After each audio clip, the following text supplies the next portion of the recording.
Hi, Rhema. It's week 22, day 3 of our Bible narrative reading plan, and today we're in 2 Samuel chapters 16 and 17.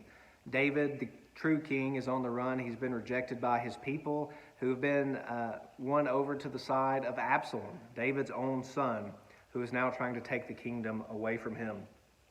Chapters 16 and 17 are so rich in detail, I can't follow through the story in this short video. I encourage you to read it carefully, pay attention to what's going on, and pay attention to this wisdom as two different voices are speaking in the story, as one line of wisdom goes this way and one line of wisdom goes that way, and see how the Lord works through all of that. What I want to draw your attention to in this short video is in chapter 16, the story of Shimei, or however you would like to pronounce his name. Starting in verse 5, it says, "When King David came to Bahurim, there came out a man of the family of the house of Saul, whose name was Shimei, the son of Gera. And as he came, he cursed continually." David has been rejected as king. He's down and out. He's on the run for his life, running from his own son. And then here comes this man taunting him. And as he's taunting David, David has this choice he has to make.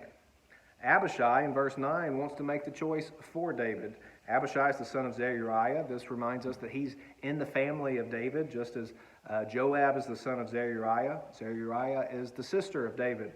And so this is one of his nephews, a different nephew, not Joab. And he comes to him and says, "Why should this dead dog curse my lord the king? Let me go over and take off his head."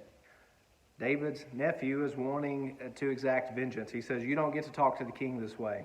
Here's David's response. We need to pay attention to David.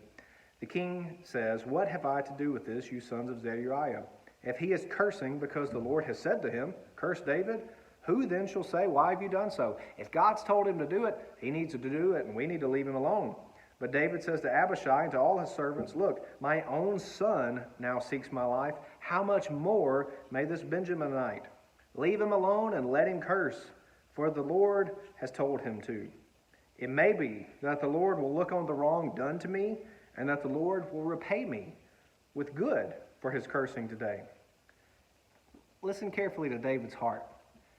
He doesn't take offense. He says, perhaps God has sent him here. And if God has sent him here to test me, perhaps the Lord will repay me with good. If the Lord has not told him to do this, then the Lord will deal with him. But either way, I'm not going to act on this. Now think back. This is the same David who, when Nabal, you remember in 1 Samuel, Nabal offended David by insulting his servants, and David was ready to fight. He said, "Let's strap on our swords, let's go after him." And Abigail had to intervene and calm David down. But now David is a different man. He's a man who has sinned greatly. He's a man who has received great mercy. And David has matured in the intervening years. Even as he's on the run for his own life from his son, he recognizes this man here, he's not going to make a difference to me one way or the other. Maybe he's right. Maybe he's right. So hear the heart of David in this passage, how David has been changed by God's grace, even in the midst of this difficult circumstance. Here's a summary of today's reading.